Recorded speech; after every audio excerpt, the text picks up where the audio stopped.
Firefighting, it's something bigger than myself. It's a team atmosphere. You know, iron sharpens iron, well, people sharpen people. Having that ability to kind of gain your crew's trust. I'm excited about this.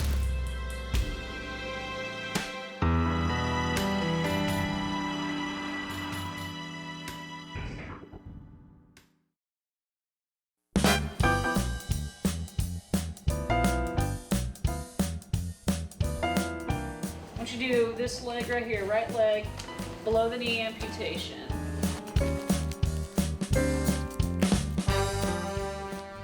Bobby Eddie. I actually am from prevention. Michael Manns. I'm from Overland Park, Kansas.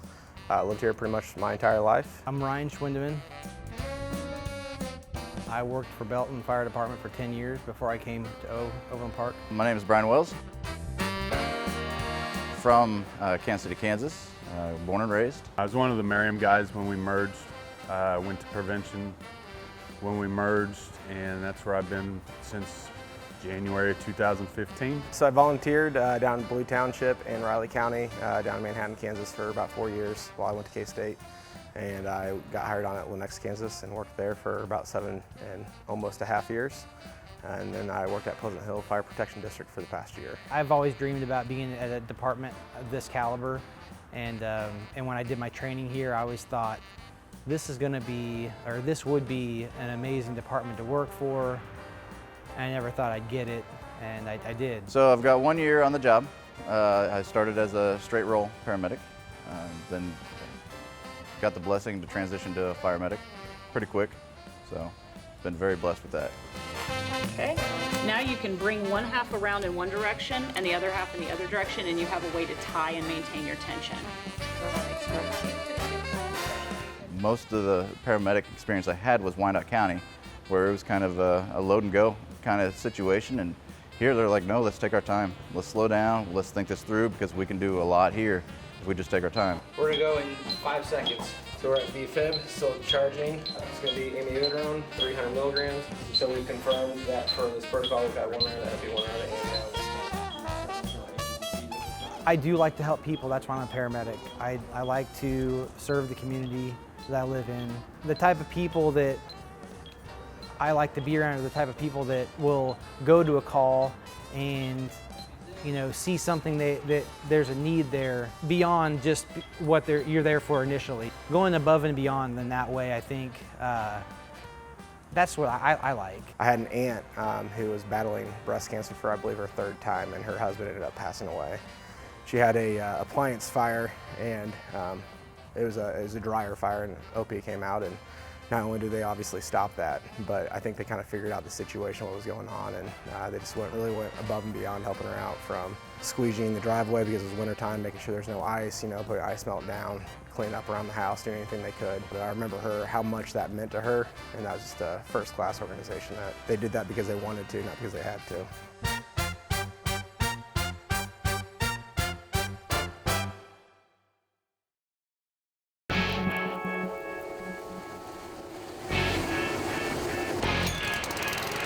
What are you doing out here? Let's go! Move!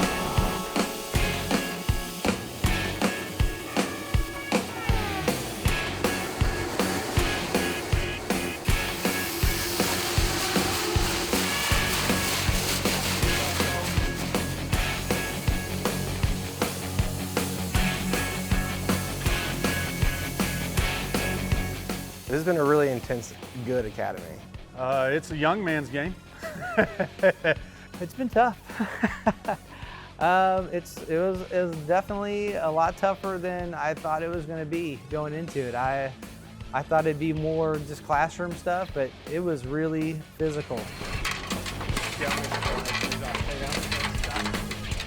So I've had random trainings from time I was down in Manhattan to other departments in the county to across state lines, and this has been some of the more intense training, but also probably the best overall training.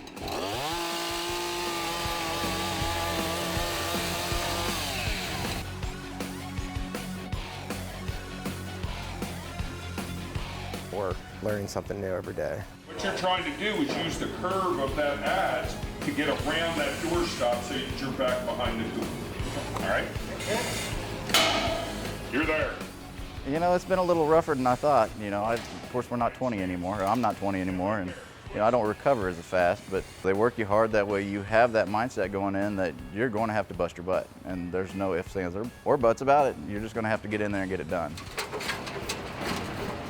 So they push you just to that limit to where you're like, man, I can't take anymore. But then, you know, the day's over, and you're like, man, I feel good. I feel great. So the academy's been really eye-opening. This has been an interesting academy that, yeah, I'm the oldest guy at 45, but the youngest guy in the academy this time is 33. So we are an older academy, so that definitely put my mind at a little bit of ease. I still like to think of myself as being able to work hard and hang with any young guy that's out there, but the reality is I am getting a little older. I don't know if I want to say my age, but I'm the second oldest person in the class. We share the workload fairly evenly, and so when one's tired, we're all tired. You know, so that's been nice. Because you know, when your knees start hurting or your legs start hurting, it's everybody. It's not just one person. So we share the pain. You're the young guy, right? At the whopping age of 33, yes. It's probably pushed me more, knowing that I'm the oldest, to not let a younger guy outwork me. He's a beast, and he just kind of keeps trucking on, so I'm trying to keep up with the old guy.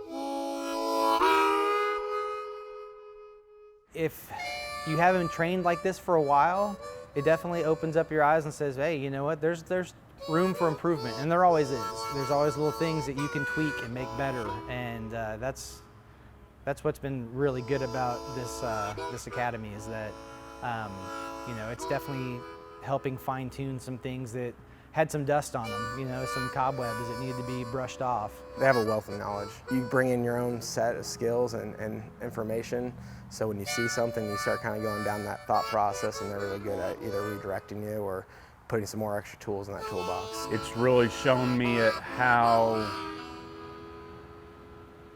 much I lost.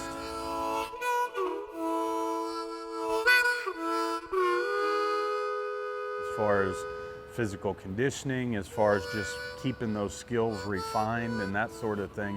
So that was kind of an eye-opener for me. Is it's not a once you get to a point you stay there. You got to brush up on those and keep those skills and that physical conditioning going no matter what. It's not a reach a plateau and stay there. You can definitely come back down if you don't keep up on it.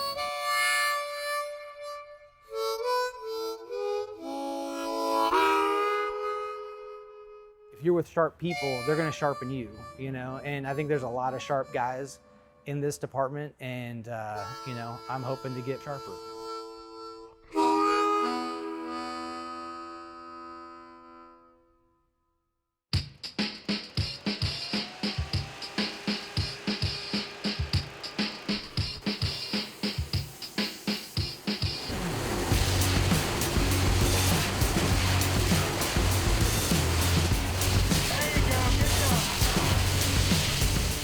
Being involved with a good organization like this, being able to make a good name for yourself, this is what I want. You know, this is what I've been working my butt off for. I also understand that this isn't even day one. You know, this is just the prequel to the actual story. A little nervous, you know, it's a new department, it's big, and it's, you know, It's a busy department, so you know, there's gonna be some challenges ahead of me, and I am very excited though to get out there and, you know, just get going, hit the ground running. It's just being part of that team, that family. And this is a huge family environment, and it's really rewarding. Wouldn't change it for anything.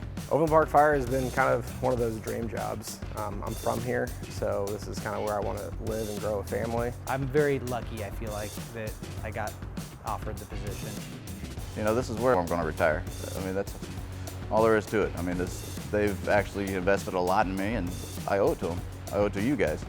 I owe it to the department, so. I'm here.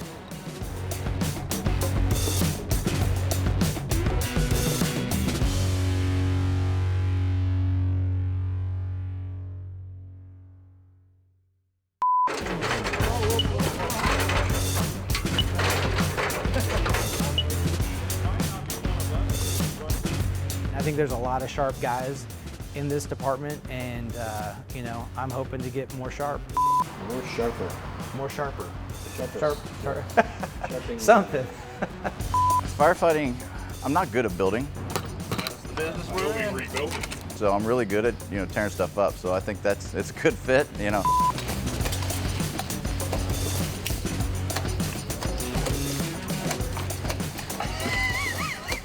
100% honesty, I hate Monday through Friday. Since we're talking about the instructors in Academy, I've been asking the guys to give me their impressions of each of the training officers. I feel like this is how I get in trouble. I'm not a good impression person. Angela, Oh, Joe, weren't you gonna print something off for them to read tonight? I know you're trying to get them out of here, but don't you want them to read this homework? Oh, yeah, she does do that. Yeah, she's that nerd in the back. Yeah, she's always trying to keep us until 5. I'm not doing that. Yeah. Jay's like, he'll do the PowerPoints. He's like, I've never seen this before. So it just got thrown on me this morning, so here we go. Joe, I know Joe. If I'm yelling at you, it's just because I can't hear myself because I got these earplugs in. I just can't go as deep as he can go. He's like, I'm not mad at you. I mean, he's like, you're doing it wrong. He has his specific ways that he wants things done, and you'll figure it out soon enough, and you'll adapt. You're not gonna hear that, are you? You didn't give him none. Yeah, all right, there you go. There you go, is that better?